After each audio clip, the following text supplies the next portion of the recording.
Muito bom dia a todos, sejam muito bem-vindos ao canal Consolar e Esclarecer e aos canais parceiros através dos quais estamos a transmitir neste momento e concretamente do Consolar e Esclarecer TV, também da TV IDEAC, da Web Rádio Fraternidade, do Portal do Consolador, do Espiritismo Net, do Somos Espiritismo e a Casa Espírita Seara de Luz. Sejam todos muito bem-vindos.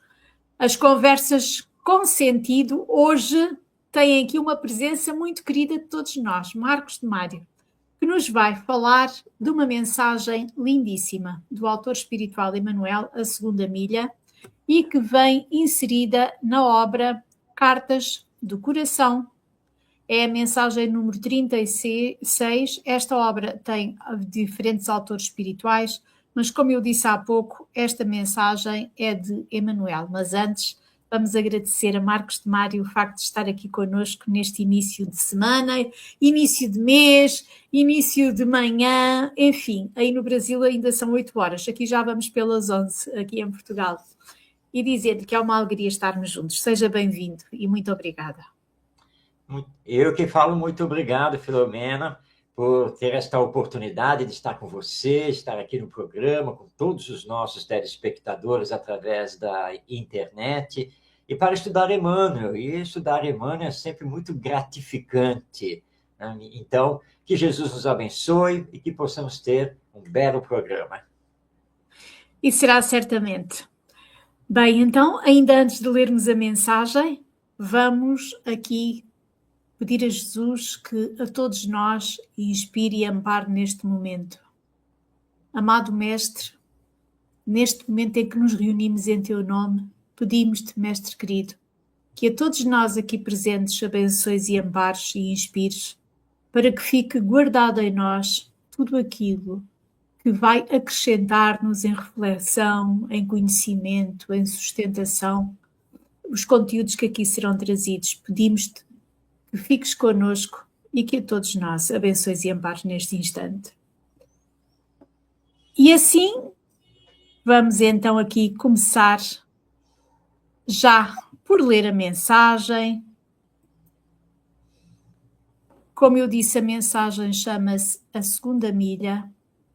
Ela tem o autor espiritual Emmanuel e ela é aqui uma reflexão de Emmanuel em torno de uma passagem de Mateus em que ele nos diz: e se qualquer te obrigar a caminhar 1 milha, vai com ele 2.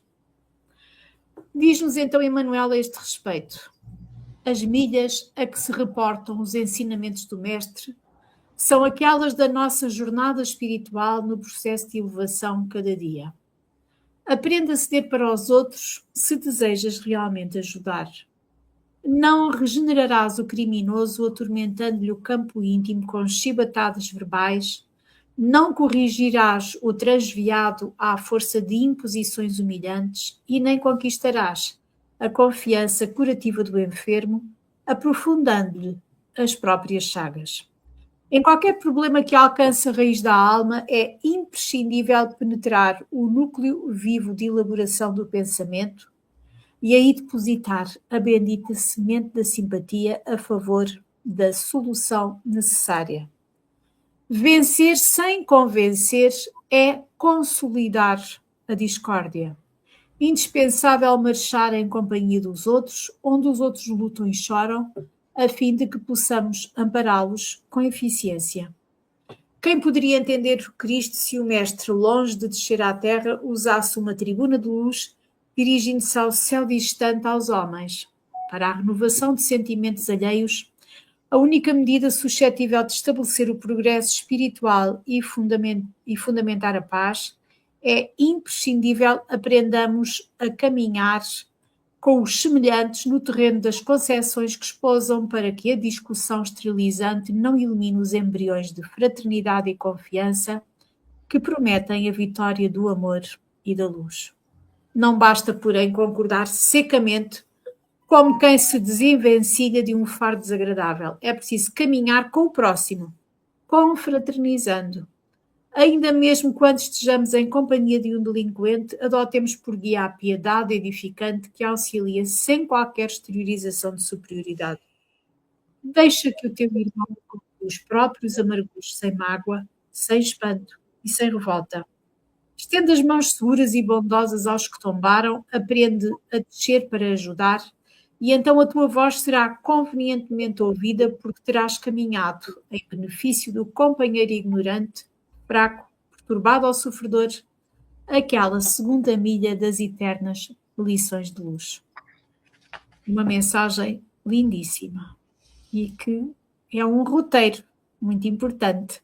Antes de passar ao Marcos, vou só aqui cumprimentar a nossa companheira Roberta, que está aqui a dar-nos os bons dias, Marcos. Ela diz: bom dia, meus, deve ser meus amigos Filomena e Marcos, passando para deixar um abracinho apertado. Muito obrigada, querida Roberta. E temos aqui também, já agora, a Melissa, que subscreveu um destes canais, não sabemos qual, seja qual for, significa uma boa escolha, uma vez que decidiu começar a subscrever um canal que lhe vai levar o conhecimento do Evangelho e da doutrina espírita, e gostamos muito que tenha sido, nesse sentido, a sua opção. Seja bem-vinda. E agora sim vou passar ao Marcos, de Mário, para ele nos trazer a reflexão em torno desta mensagem belíssima. Passo-lhe a palavra então, Marcos. Tá certo, Filomena, eu que agradeço. Vou fazer um pequeno comentário para nós podermos abrir a nossa conversa, né? Podemos realmente aqui contextualizar, compreender esse texto do nosso Emmanuel a partir da fala de Jesus que Mateus pôde escrever e nos trazer até hoje. Andar, né, essa segunda milha, né, conseguir efetivamente ir com a pessoa que está pedindo auxílio, muito mais do que o auxílio que ela está solicitando. Emmanuel está aqui nos lembrando que no campo da caridade, nós não temos que fazer investigações sobre a pessoa que está pedindo o auxílio. Toda pessoa que precisa de ajuda precisa ser ajudada. Agora, como ela chegou àquele ponto, os seus porquês, etc., tudo isso tem que ficar, na verdade, em segundo plano. É uma outra etapa que o tempo haverá de revelar. Naquele momento, a pessoa está ali batendo a sua porta, ou na instituição espírita, enfim, e você tem que ajudar da melhor maneira possível. Eu recordo que, certa vez, estando no centro espírita, e nós estávamos fazendo toda a atividade de atendimento às chamadas famílias assistidas, né, da promoção social, e a casa estava lotada, porque estava acontecendo ao mesmo tempo a evangelização das crianças, a evangelização dos jovens, os cursos para as mães, né? Todo mundo ali num trabalho intenso. E aí uma companheira chegou a mim e perguntou se eu tinha um tempinho disponível. E eu disse: sim, né? Qual é o problema? É que tem um senhor que ele chegou aí agora e ele quer conversar com alguém.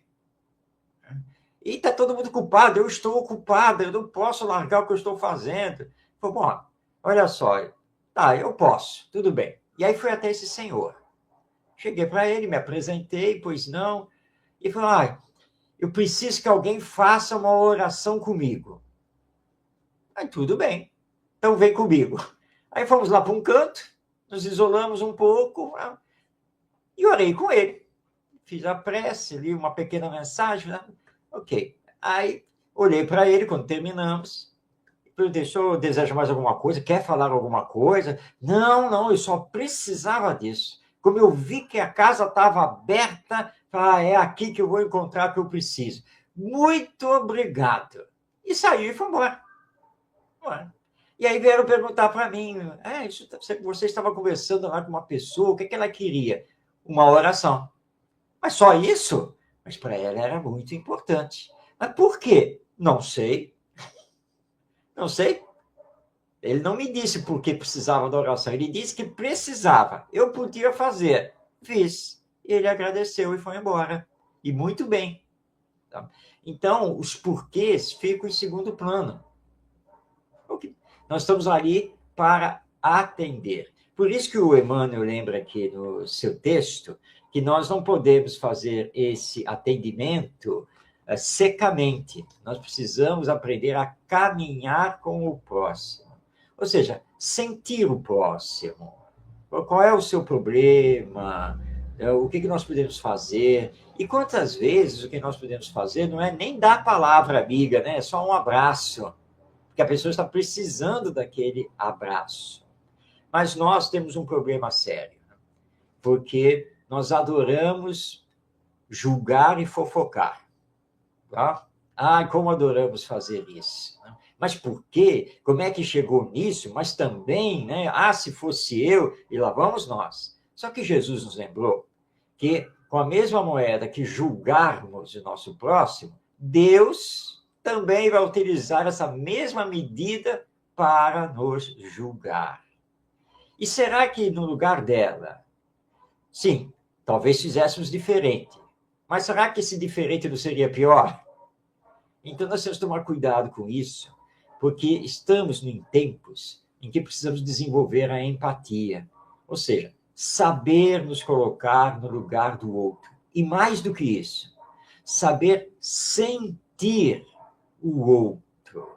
E pararmos, então, de tecer julgamentos.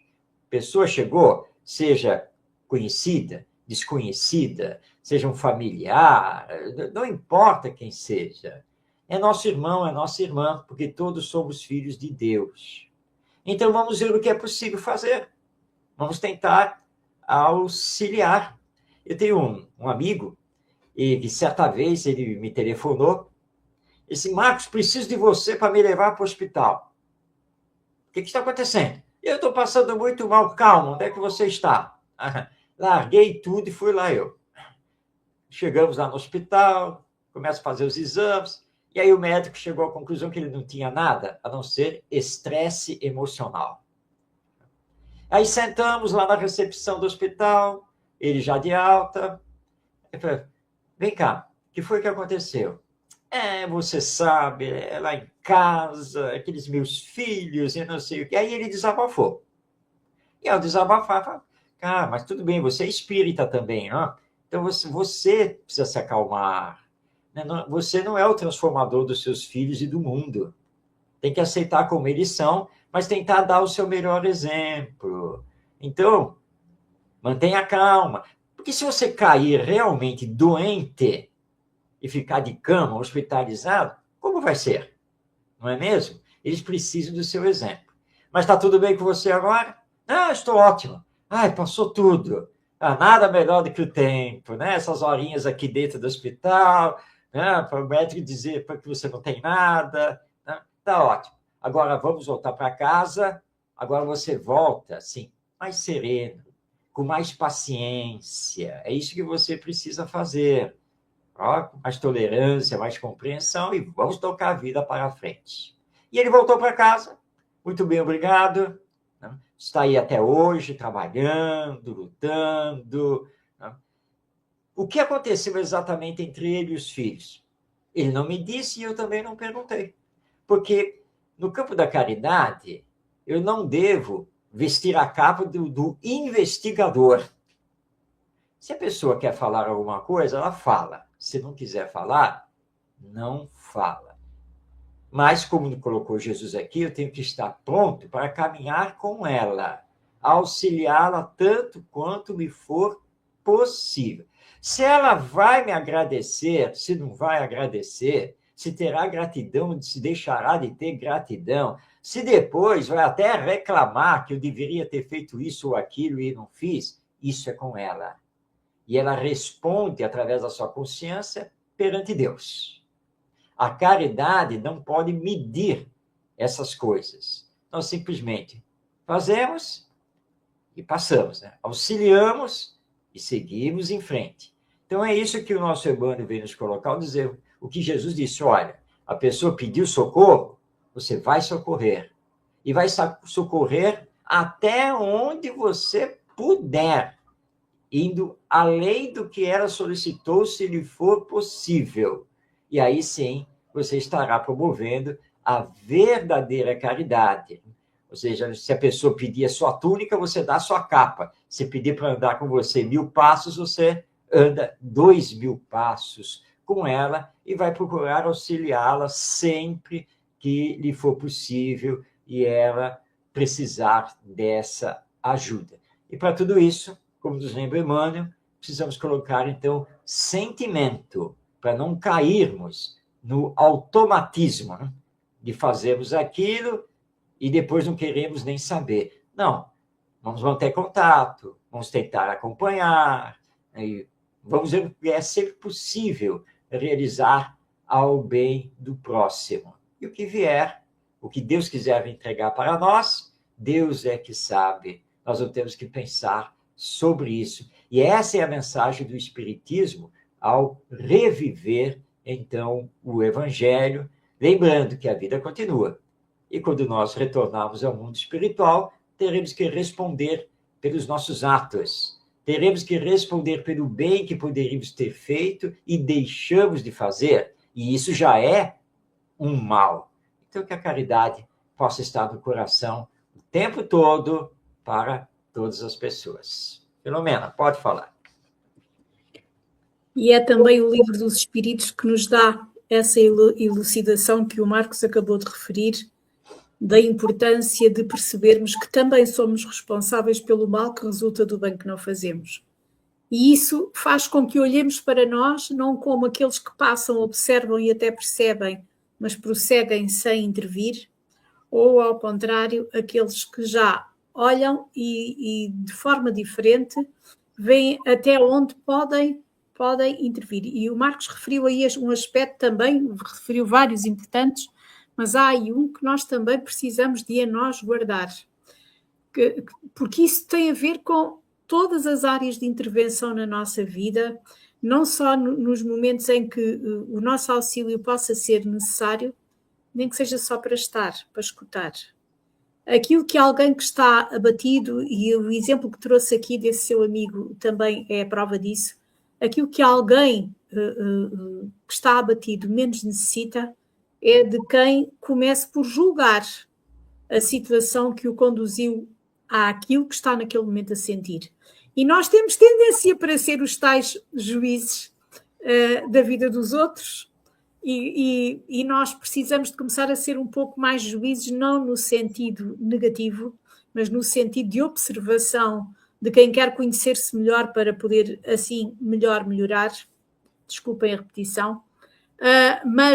E nós acabamos por disfarçar tudo em nós, ou muito em nós, a contemplarmos o outro, particularmente quando ele tem problemas.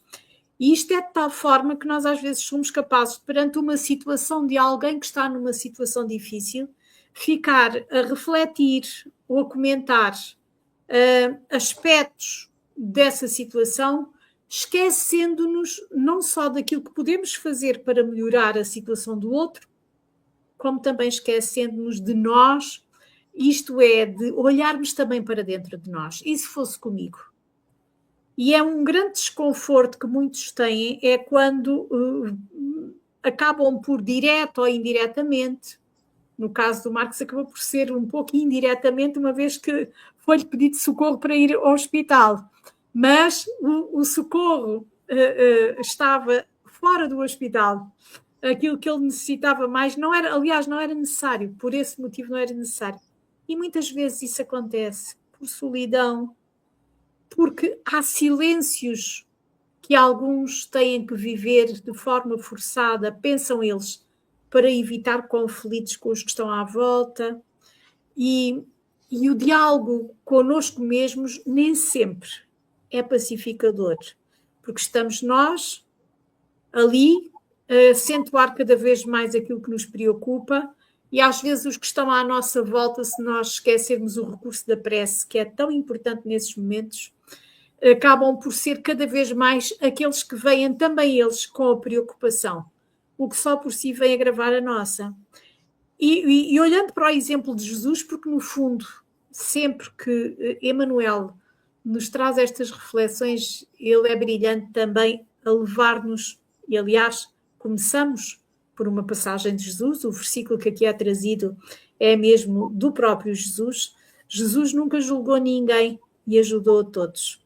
Jesus nunca condenou ninguém e ajudou a todos. Aquilo que ele olhava era para a situação e via o que era possível fazer ou dizer relativamente ao que se passava, para que quem ali estava naquela situação de fragilidade moral, fosse ela consciente ou menos consciente, porque alguns, como sabemos pela ignorância, ainda não percebem que estão equivocados e ainda sentem que estão certos e pensam que o rumo é aquele, independentemente da dor, que até, ainda que não o percebam, já está ali a alojar-se nas suas existências.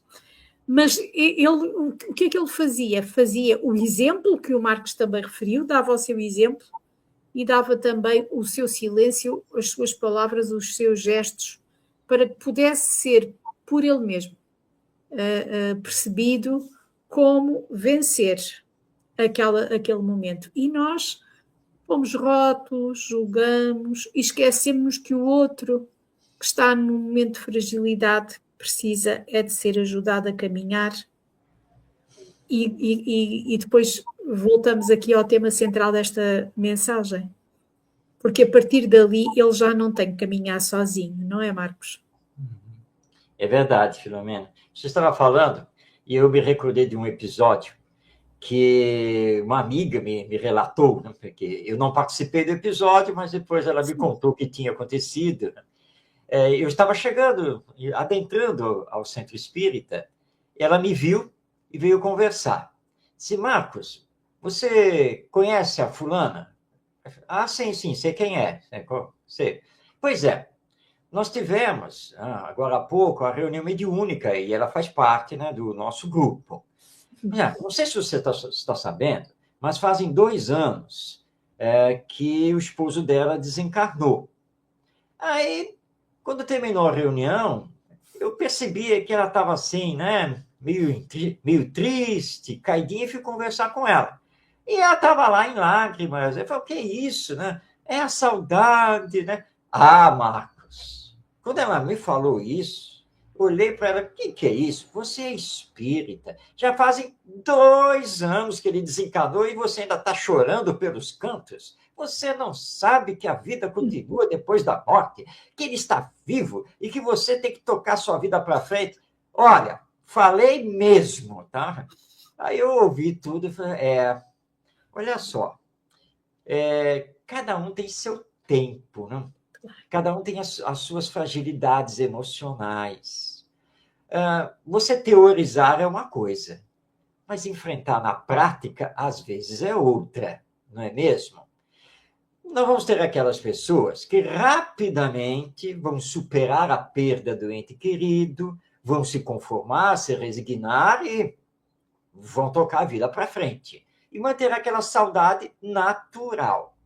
Agora, tem outras pessoas que terão mais dificuldade de fazer esse enfrentamento e precisarão de mais tempo, precisarão de apoio. Eu acho que você precisa procurá-la para refazer essa situação. Porque se ela estava chorosa lá no canto e dizendo que ainda sente muito a partida, né, do seu amado esposo, você devia ter consolado, você devia ter dado o ombro amigo, devia ter dado um abraço e não ter feito um sermão em cima dela. Né? E se fosse com você, que é o que você colocou, né? E se tivesse acontecido com você? Você gostaria que ela, eu, seja lá quem for, chegasse e lhe desse a maior chamada de atenção? Você é espírita! Não, Marcos, eu não gostaria que fizessem isso comigo. Então, o que Jesus nos ensinou? Né? Fazer ao outro somente o que eu desejo que o outro me faça. Puxa, agora que você me falou, deixa eu ver se ela ainda está aqui, se ela não foi para casa. Mas se ela for para casa, eu vou ligar para ela. Isso, fraternidade. Caridade também é isso, né? Calma. Nós não temos que julgar. Não temos que ser juiz, não. Ela é espírita, é trabalhadora aqui do centro espírita, mas é um ser humano em evolução, como qualquer um de nós. Precisa ter o seu tempo. Tá? Eu vou dar meu depoimento pessoal aqui. Minha mãe desencarnou com 93 anos de idade. Eu sempre fui muito ligado a ela. Ela também era espírita, era médium, trabalhadora. E os últimos anos da sua vida, ela viveu comigo, na minha casa. Esse escritório que todo mundo está vendo aqui era o quarto dela. Tá? Muito bem. Então, nós tínhamos uma ligação muito, muito grande. Aí ela foi adoecendo, velhinha, tal, desencarnou. E eu acompanhei a desencarnação no hospital. Ok, e ela foi. Passados uns 6 meses, meu filho, sentado comigo na sala, aproveitou que a minha esposa, minha outra filha, tal, tinham se ausentado, olhou para mim: ô pai, preciso conversar com o senhor. Claro, filho, o que foi? O que está lhe acontecendo? Acontecendo comigo? Não sei. O que está acontecendo comigo? O senhor está muito preso em casa. E ele começou a me descrever um caso que era típico de depressão. Quando ele me descreveu, eu olhei para ele e disse assim: bom, filho, agora que você está me falando essas coisas, eu devo confessar a você que, ultimamente, é fato, eu tenho recusado convites para fazer palestra, para fazer live, eu tenho inventado desculpas e realmente tenho ficado muito em casa. Entrei em depressão e não percebi. Por causa da perda da minha mãe. E aí, sacudi a poeira dos ombros, né? Agradeci a ele. Não, pai, não estou dizendo que o senhor está em depressão. Não, mas eu estou. Eu estou. É verdade. Perder um ente querido, sabe, que mora lá no seu coração, não é fácil. Então, cada um vai ter a sua reação, cada um vai precisar do seu tempo e de ajuda. É aí, então, que nós precisamos da caridade. E é, então, o que nós temos que fazer com os outros. Por isso, o Emmanuel, ele tem uma frase aqui que me chamou a atenção no texto, que diz aqui, ó: não basta, porém, concordar secamente com quem se desvencilha de um fardo desagradável. Ah, tudo bem, minha irmã, não se preocupe, tá? Já vou escrever você aqui e você já vai sair hoje daqui com uma bolsa de mantimentos. Vai com Deus.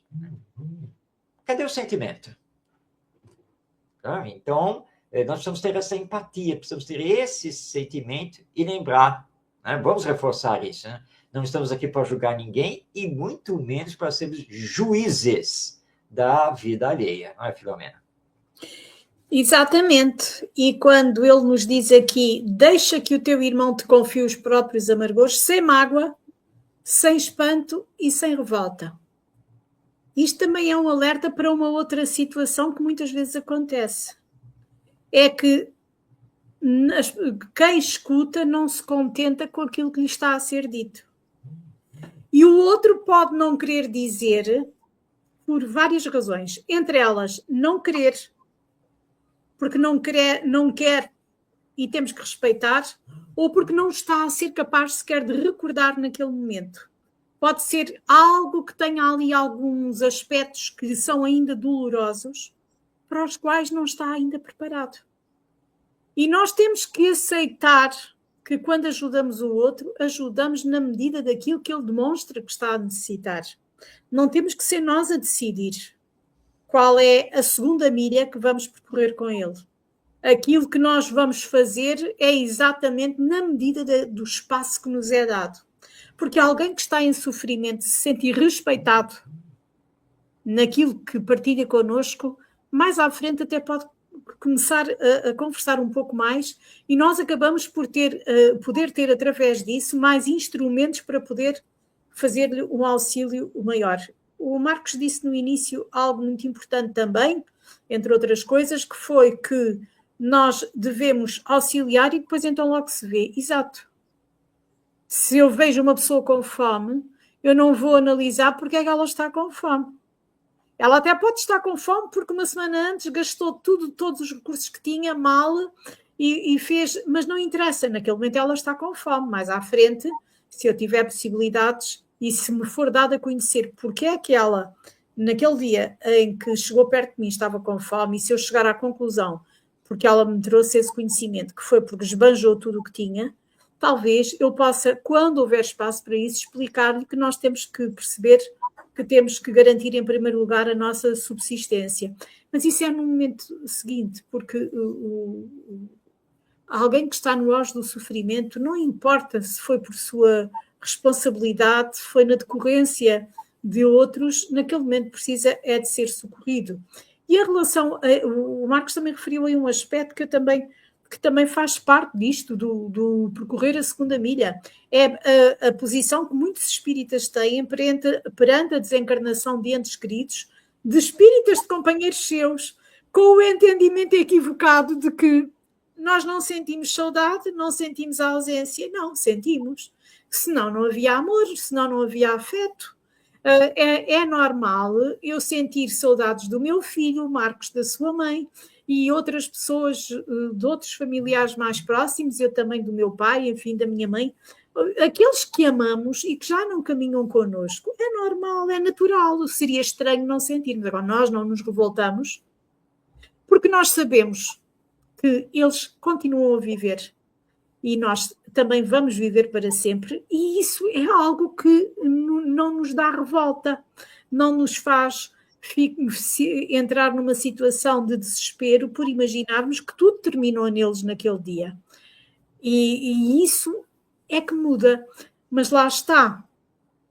Tudo isto tem que haver aqui alguma, da nossa parte, tem que haver, e não é necessário às vezes passarmos pelas situações, é uma questão de nós refletirmos verdadeiramente nos ensinamentos que nos são trazidos pela doutrina espírita e pelo Evangelho.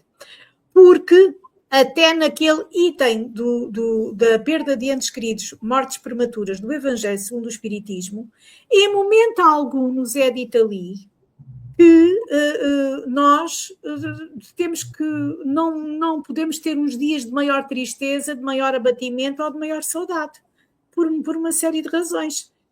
Aquilo que nos é dito é como devemos olhar essas situações. E é isso. Quando o meu filho desencarnou, eu passei também por algo semelhante. A mim foi ligeiramente diferente. A mim foi, bem, mas como tu és espírita, certamente nem saudades tens, porque como sabes que ele continua a viver, certamente nem saudades dele tem. Eu nem respondia, Marcos, não valia a pena, porque cada um está no seu momento e eu acho que às vezes as pessoas precisam de só sentindo elas próprias é que conseguem perceber como é. Mas lá está. Nós às vezes falamos, mas não estamos e não ajudamos e não atravessamos. E quando aqui na mensagem também nos é dito aqui, depois nesta parte final, aprende a descer para ajudar.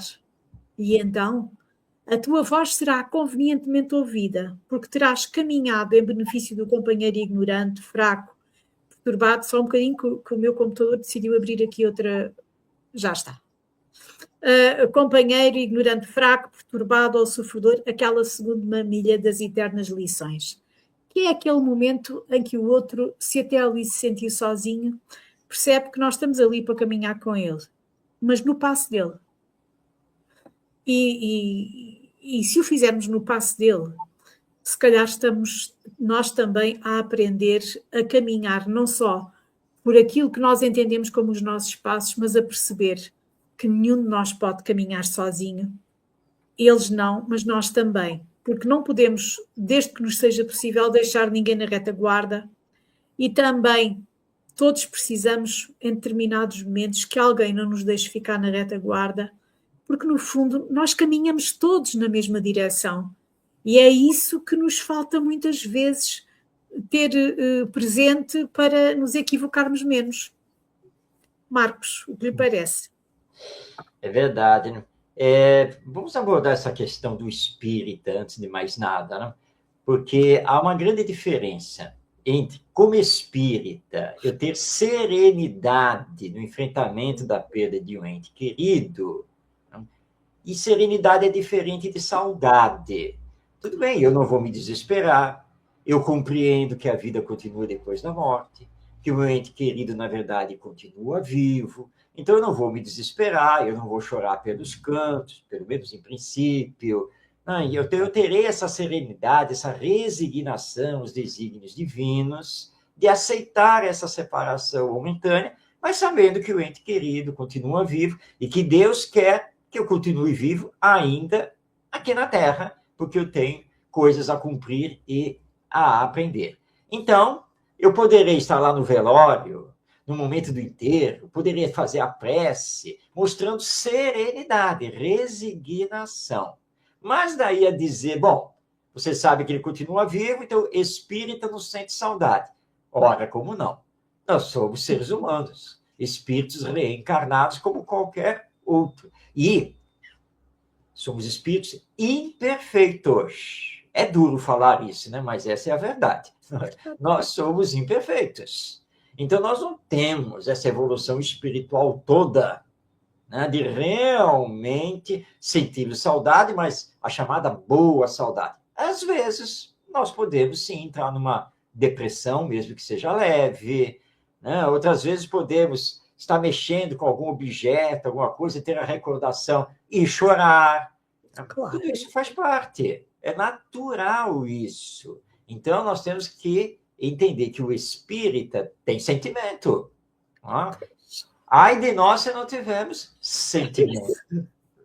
Então, é preciso ter sentimento. E aí o Emmanuel, e você destacou na sua fala, né, a palavra dele, aprende a descer para ajudar. Isso aqui é fundamental no campo da caridade, que é esquecer de mim mesmo, quem eu sou, o que eu posso fazer, enfim, eu tenho que esquecer isso. E no Evangelho segundo o Espiritismo, nós temos aquela lição maravilhosa lá da Dama da Caridade, né? Que ela é rica, ela tem posses, é uma mulher da sociedade. Mas o que é que ela faz, né?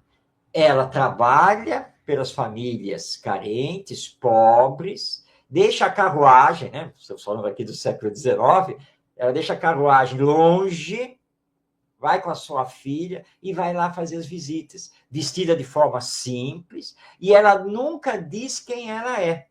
Nunca. E está lá prestando a caridade. Um dia, ela está lá na sua casa, num bairro elegante, porque, afinal de contas, ela é rica, e batem a sua porta. E é uma das suas assistidas, vendendo lá, artesanato, aquelas coisas. E ela atende. A mulher olha para ela e a reconhece. A benfeitora, né? A que faz lá a caridade que nos ajuda. E o que é que ela diz? Silêncio. Não diga nada a ninguém. Tá? Ela ajuda, compra o artesanato, mas, segredo. Por quê? Porque ela, obedecendo, por assim dizer aqui o nosso Emmanuel, ela aprendeu a descer para ajudar. E é grata a Deus por ter condições financeiras para dar toda aquela ajuda que mensalmente ela dava ali naquele bairro pobre àquelas famílias. E às vezes nós nos deixamos levar pelo orgulho, pela vaidade, né? E nos achamos. Nós temos na literatura espírita uma obra que eu sempre recomendo a leitura, que é o livro Voltei, do irmão Jacó, através da psicografia do Chico Xavier. Jacó nada mais é do que o pseudônimo do Frederico Figner, que foi um espírita brasileiro, que trabalhou muito pela divulgação do espiritismo, enfim. O Jacó, quando ele se viu adoentado, já na casa dos 80 anos, o Jacó disse aos seus companheiros, lá no Centro Espírita, no grupo mediúnico, assim que eu desencarnar, eu vou me apresentar através do médium fulano aqui e vou descrever, tá, a minha situação do mundo espiritual, a minha luz, a minha casa na colônia espiritual, tá, o chá que eu vou tomar com Bezerra de Menezes, e etc. Né? Aí ele desencarnou. Desencarnou e quando ele desperta, né, mais consciente, a primeira coisa que ele faz, olhar para si mesmo para ver a luz que ele tinha. Ele não tinha luz nenhuma. E ele ficou por conta com isso, né? Como que eu não tenho luz? Eu fiz tanta caridade, fiz tanto bem, ajudei tanta gente, mais de 30 anos de trabalho no Centro Espírita, doutrinei espíritos. Cadê a minha luz? E ele vai levar um bom tempo para entender que ele fez o bem, sim, e que isso era levado em conta para ele, tanto que ele estava ali socorrido, amparado, mas que boa parte tinha sido orgulhosamente. Exatamente. Né? E aí ele tinha perdido o mérito. Ele não tinha feito o desenvolvimento espiritual de si mesmo. Ele não tinha aprendido a descer para auxiliar. Então, é isso que nós temos que fazer, e procurando lutar contra o orgulho e a vaidade, porque não somos nada. Deus é o Senhor da vida. Ele é que sabe de nós, ele que decide, né, o que nós precisamos ou deixamos de precisar. E se tiver que nos retirar aqui do palco da vida terrestre, ele simplesmente vai nos retirar, até para nós, né, não nos embaraçarmos mais ainda do que estamos fazendo. Então, Emmanuel está aqui nos dizendo duas coisas que são imprescindíveis na caridade. A primeira, que é sentimento. E a segunda, que é sair de si mesmo. Não ficar pensando simplesmente em si ou nos benefícios, né? O que eu vou ganhar, né, no mundo espiritual se eu fizer toda essa caridade. Esse pensamento já tira de você os méritos. Porque você, na verdade, está fazendo uma barganha. Igual, Senhor, olha só, estou ajudando, hein, senhor? Aí, ó, não vai esquecer de anotar, não. Ele sabe, e sabe que estamos ajudando só para aparecer, para querer ter uma plaquinha aí colocada depois, né? E isso faz com que percamos todo o mérito dessa ação, embora tenhamos ao seu lado. Nós demos a ajuda, mas perdemos boa parte dela como mérito, por causa do nosso orgulho, por causa da nossa vaidade. Então, não esqueçamos que na prática da caridade é o amor em ação. E nós precisamos demonstrar esse amor. E para demonstrar esse amor, precisamos ter sentimento, sensibilidade e estarmos dispostos a sair de nós mesmos, a abrirmos mão do nosso querer e, se tivermos, né, socorrer alguém e passar horas nesse socorro, nós temos que fazer isso com Jesus, sem estarmos preocupados com o resto. Porque o resto você depois vai acertar, você vai fazer. Se não puder mais fazer hoje, tudo bem, terá o dia de amanhã. Porque o mais importante foi auxiliar, o mais importante foi socorrer. Então é isso que nós temos que pensar. Sentimento e desprendimento para realizarmos a verdadeira caridade. Pois é, porque de outra forma estamos a fazer aquilo que Allan Kardec tão bem nos explica que já não podemos fazer, quando ele no Livro dos Espíritos fala, e é uma dissertação maravilhosa sobre o interesse pessoal. Acaba por ser não o auxiliar o outro, mas entrarmos nos personalismos que são eles próprios contrários aos princípios que já dizemos abraçar, em nome daquilo que sabemos que nos é pedido que façamos. Então não é caridade. Foi ajuda ao outro, sem dúvida. O outro até pode ter socorrido naquilo de que necessitava, só que foi uma troca, foi uma autêntica troca. Essa passagem que o Marcos aí referiu fala também na filha dessa senhora, que assistia a tudo e aprendeu com os próprios recursos a fazer o auxílio, não com os recursos que lhe eram fornecidos para isso, e isso são lições inolvidáveis. E nós temos que perceber que tudo aquilo que nós fazemos, nós estamos também a ensinar aos nossos filhos, aos nossos alunos, àqueles que estão à nossa volta e que se apercebem das verdadeiras motivações com que nós fazemos as coisas. Essa senhora que vem retratada no Evangelho segundo o Espiritismo, aquilo que ela queria verdadeiramente era ajudar. Aquilo que ela queria transmitir, naquele caso à filha, é que ela aprendesse verdadeiramente o que era ajudar, é ir na direção do outro. Ela, em momento algum, quis que se soubesse, bem pelo contrário, que ela o fazia. E isso é fazer aquilo que é necessário ser feito porque queremos que aconteça. E apenas por isso. E talvez porque não conseguimos ficar bem, se houver alguma coisa que dependa de nós e que possa ser melhorada com o nosso auxílio, e nós já não conseguimos virar costas, porque isso é verdadeiramente viver aquilo que Jesus nos ensinou. E nós estamos a precisar, até mesmo em termos do movimento espírita, e agora quando o Marcos foi aí buscar o exemplo do irmão Jacó, é um exemplo que tem que ser para todos nós, porque nós temos todos a impressão de que fazemos muito e precisamos de observar bem não só o que fazemos, mas como estamos a fazer e por que estamos a fazer. Porque não nos serve de nada nós estarmos a fazer, seja o que for, apenas para alimentarmos a imagem que queremos que os outros tenham de nós. Voltamos ao interesse pessoal. E é tudo isso que nós estamos a querer deixar para trás, porque isso já nos deu no passado momentos no presente que não são propriamente os melhores, e sabe-se lá ainda por quantas encarnações ainda teremos, porque é isso, nós somos espíritos de terceira ordem, como o Marcos bem lembrou, e temos que ter presente isso. Nós não somos melhores, nós já temos vontade de fazer melhor, mas tem que ser uma vontade sincera. Quando também nos é dito que reconhece o verdadeiro o espírita pela sua transformação moral e pelo esforço que faz para vencer as suas más tendências, como nos diz o Evangelho segundo o Espiritismo, o esforço não é o esforço físico, é o esforço íntimo, o substituir aquilo que antes nos fez tombar, as nossas dificuldades morais, e transformá-las, substituí-las por virtudes, por algo que o espírito tem que aprender ou tem que consolidar.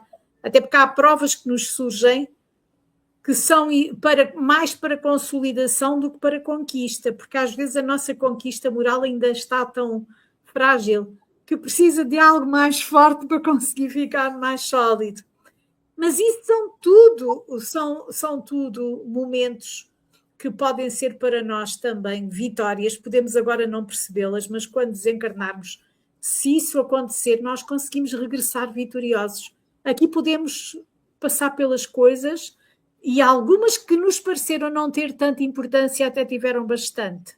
Nós não conhecemos a nossa história, não conhecemos o nosso passado. Neste momento não temos acesso a ele. Até mesmo em relação ao presente, Marcos, não sei se o Marcos concorda, mas nós temos uma visão muito estreita até de nós próprios no presente, porque lá está, temos tendência sempre para colorir e outras vezes para tornar mais escuro aquilo que em nós acontece. E essa visão deturpada que temos de nós, seja num sentido ou no outro, não nos ajuda. Por isso, quando Santo Agostinho nos pede para nós olharmos para aquilo que fizemos no Livro dos Espíritos, ele está a ensinar-nos, que ele próprio fazia isso, ele está a ensinar-nos a tentarmos olhar para nós objetivamente, mas de forma isenta, para percebermos o que foi bom, o que não foi bom, para no dia seguinte retomarmos e fazermos melhor. Marcos. Eu estava justamente recordando aqui essa questão do Livro dos Espíritos, que fala do conhecimento de si mesmo. E ele nos dá uma regra, né, para nós não nos confundirmos, não nos equivocarmos, que é nos colocarmos em outra pessoa, ou seja, imaginarmos a outra pessoa falando, pensando e fazendo o que nós fizemos naquele dia. Obviamente que se nós gostarmos, estamos no bom caminho. Claro. Mas se tivermos reparos a fazer, é que precisamos fazer ainda a transformação moral, todo esse reajuste conosco mesmo. E eu recordei aqui, Filomena, uma história que, se não me engano, é do Espírito Irmão X, tá? Mas eu não vou dar certeza, mas, enfim, claro, é através do Chico Xavier, e que ele conta a história de um espírito que que tinha feito um bom trabalho, já estava com uma boa evolução espiritual, e Deus o chama e pergunta a ele: meu filho, na próxima encarnação, o que você quer ser, o que você quer fazer? Ah, Senhor, quero ser engenheiro para ajudar a humanidade. Então vai. E ele se torna um engenheiro, aplaudido, faz o bem, desencarna. Vai ter um novo encontro com Deus e Deus faz a mesma pergunta. Próxima encarnação, o que você quer ser? Quero ser médico para ajudar a humanidade. Então vai.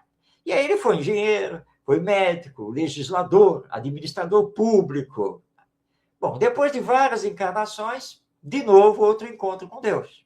E Deus olha para ele: bem, meu filho, o que você quer ser na próxima encarnação?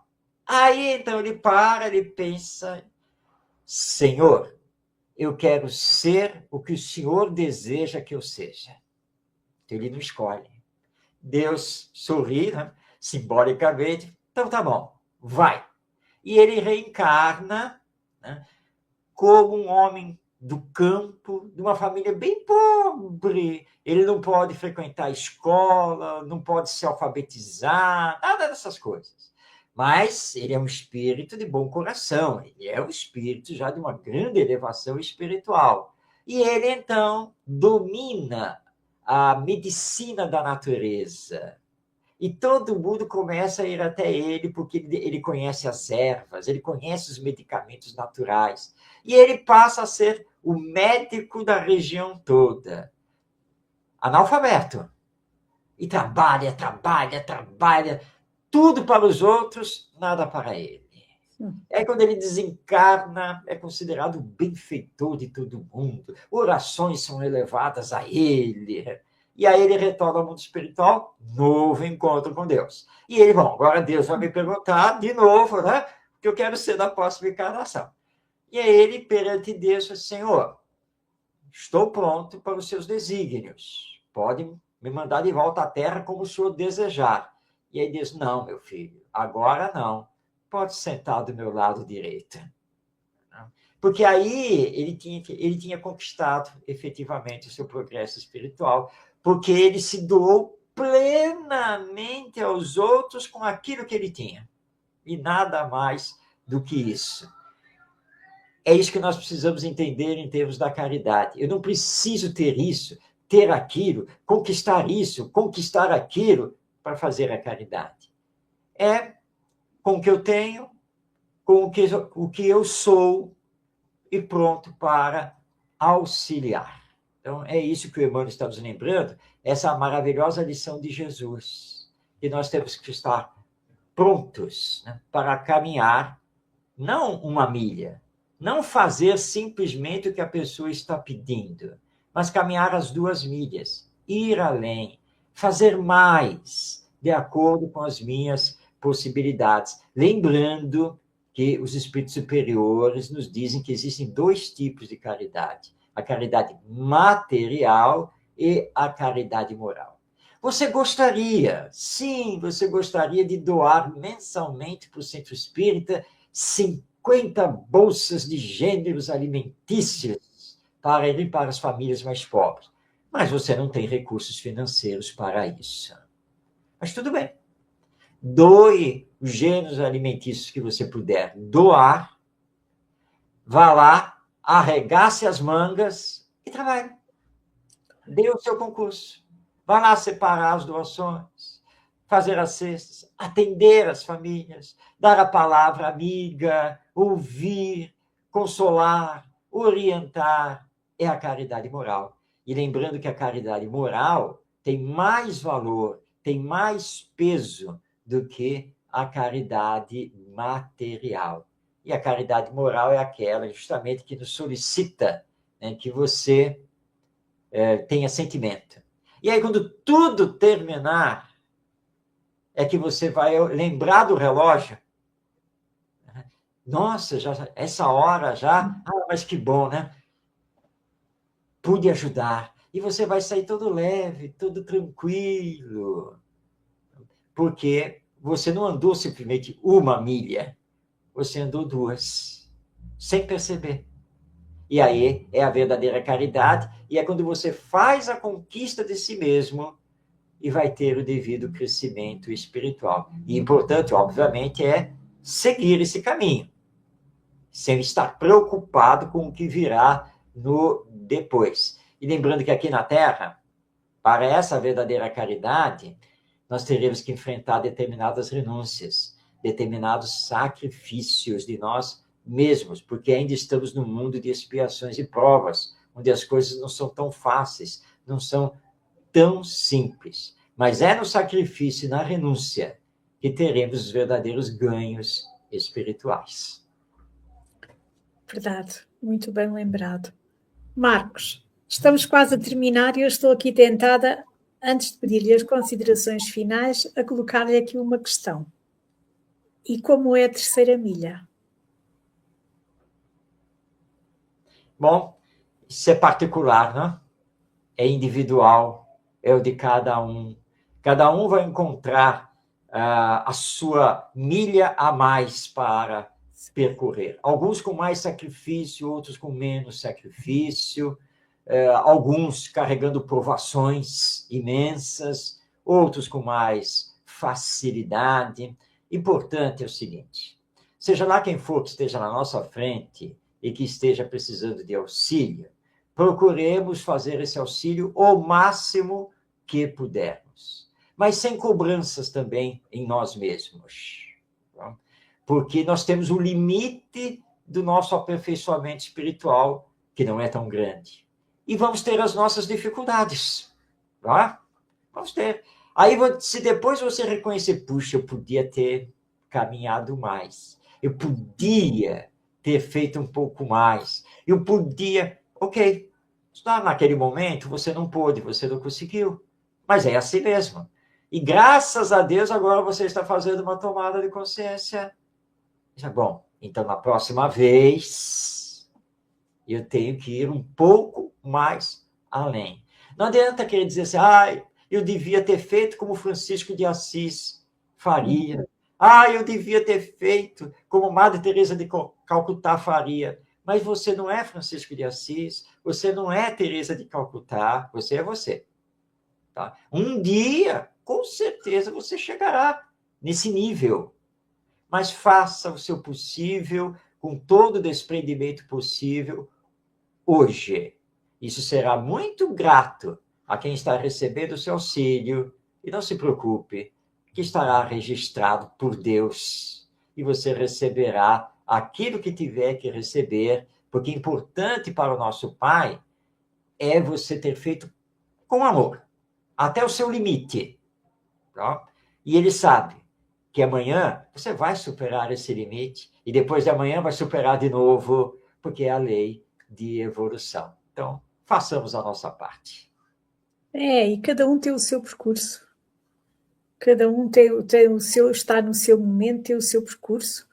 Não há dois espíritos no mesmo momento do percurso, não há duas histórias de dois espíritos que sejam iguais, e isso é de uma riqueza imensa, porque também por isso nós não podemos arranjar roteiros únicos, como se pudéssemos aplicar em prescrição algo sempre igual de uns para outros, porque cada um de nós, no seu próprio percurso, nas suas próprias características, nas suas capacidades, o que importa é irmos avançando.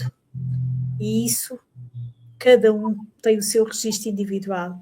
Marcos, muito, muito obrigada por esta conversa com sentido, que foi tão boa, tão agradável, em que aqui estivemos, e eu vou recordar ao nosso público, a quem chegou mais tarde, e também a quem venha a escutar no momento posterior, que estivemos aqui a refletir em torno da mensagem número 36 da obra Cartas do Coração.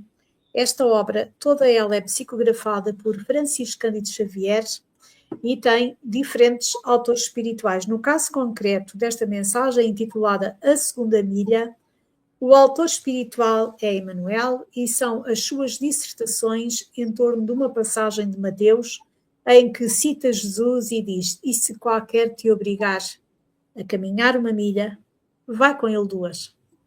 E aqui estivemos a refletir em torno daquilo que o Marcos nos trouxe sobre este tema, que é um tema que nos toca a todos nós.